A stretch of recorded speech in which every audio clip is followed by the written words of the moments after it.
We can hold on to a – no, we can't hold on to a lead. Who are we kidding? Minnesota +2 is an opening dog here at home. Memphis laying the 2. That total 229 as an open on this. And listen, Minnesota has made a lot of mistakes here. They've had opportunity after opportunity after opportunity.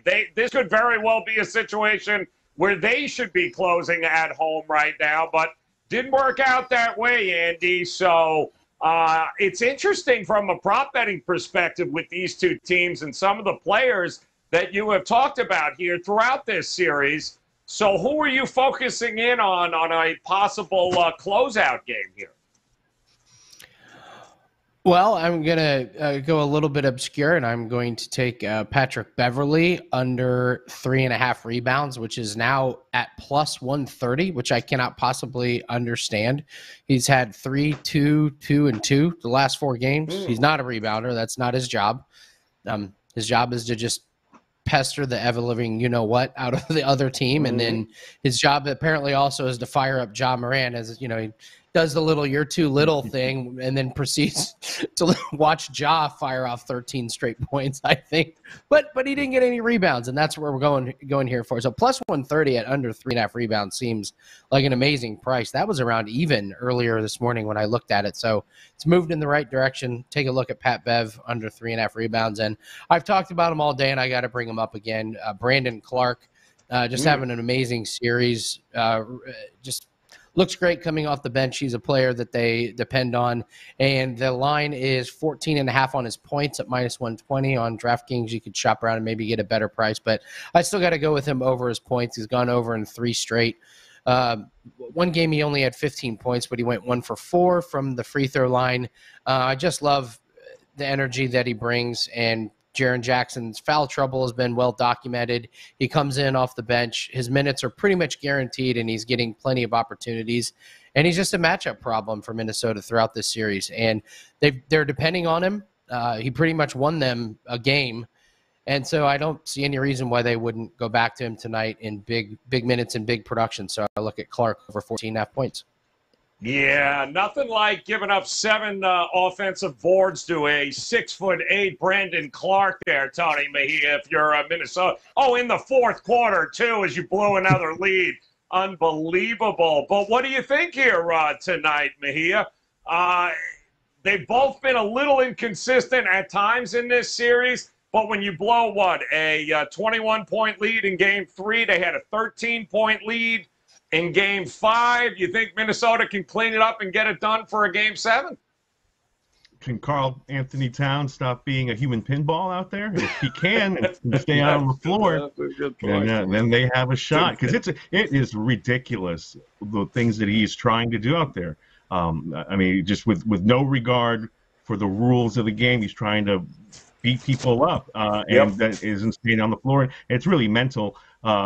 Because he's doing it early, he's taking himself out of the game, and then late in the game, when he is able to stay out on the floor, he's camped out on the perimeter making shots, but more than often, I mean, they're hero shots. So we'll see if Chris Finch and the Timberwolves can clean up that offense tonight in a game that they really are looking to stay alive in, because of blowing all these leads and the fact that they had that Game 1 the other night, beyond the Patrick Beverley goading Ja Morant into getting going, there was also the discrepancy from three-point range, where you've got a Memphis team missing wide-open look after wide-open look from Desmond Bane, who actually did come up with the highest scoring total besides Morant, to Brooks, who couldn't hit the broadside of a barn despite the fact that he was open time after time. So it was a wild game. I think the score thing that a lot of people use for accurate shots had it as a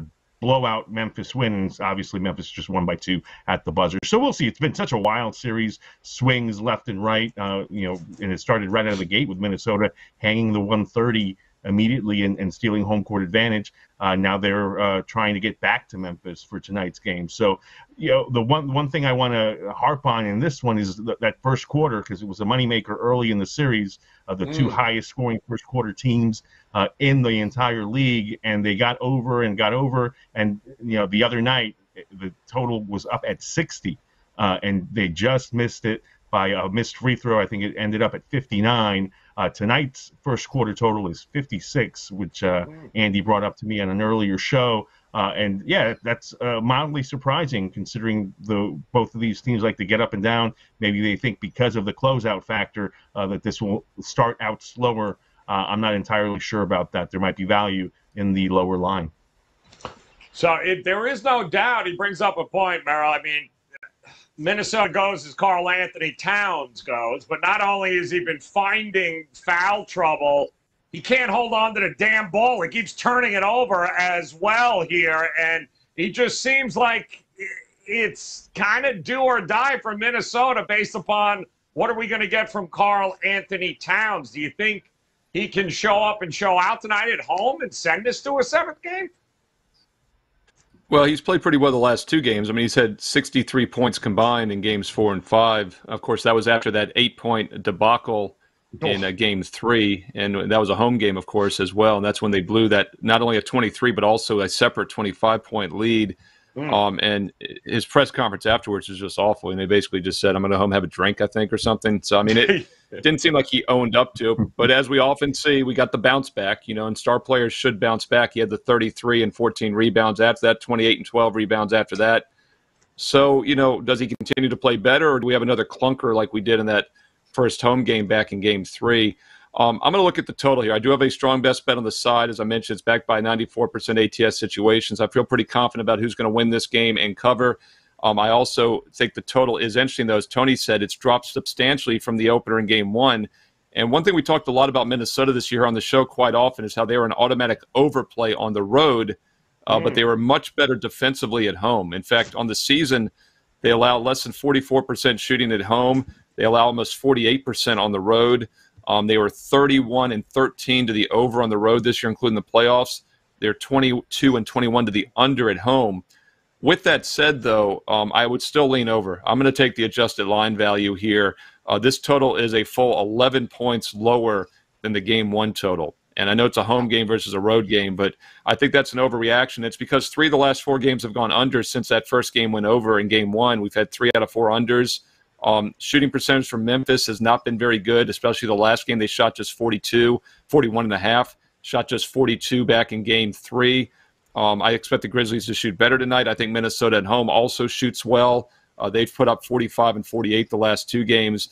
And something I wanted to talk about was Ja Morant on and off the court. It was amazing how well Memphis played this year with Morant missing a lot of games. I do think he's a star player, but he's a great offensive player. There's still some debate about his defense. In fact, if you look at the stats this season, per 100 possessions, they're about 3.5 points better with him. They're 5.5 points weaker defensively with them. So that's almost a net 2 points per 100 possessions, higher scoring with Morant in the lineup. He, of course, is playing tonight.